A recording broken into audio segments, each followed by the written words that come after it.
Sa isang college reunion, nakita-rita ulit yung mga alumni, mga doktor, abogado, business owner, lahat successful na. Dumalo sila sa dati nilang professor. Kwentuhan sila about sa career, life, pamilya.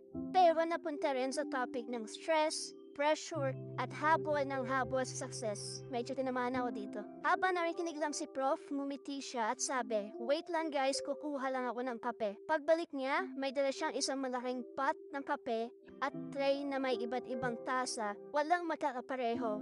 May mamahalin, may simpleng ceramic, may basag-basag na mug, at may parang galing lang sa karinderya. Habang kumukuha ng tasa ang lahat, tahimik lang si Prof. Tapos ang lahat may hawak ng kape, sabi niya. Napansin niyo? Lahat halos kinuha agad yung magaganda at mamahaling tasa, yung plain at simple na iwan. Normal lang na gusto natin yung best pero minsan doon nagsisimula yung stress. Tumingin si Prof sa mga tasa tapos sabi niya, yung tasa hindi naman nagpapasarap ng kape. Ang gusto niyo talaga, di ba, yung kape. Pero sa tasa pa rin kayo nakafocus. Tumigil siya sandali at sabi niya, ang buhay parang kape. Yung trabaho mo, bahay, pera, status, yan yung mga tasa. Oo, importante sila, pero hindi sila ang essence ng life. Ang problema, masyado tayong nakafocus sa tasa, kaya hindi natin na-enjoy yung kape.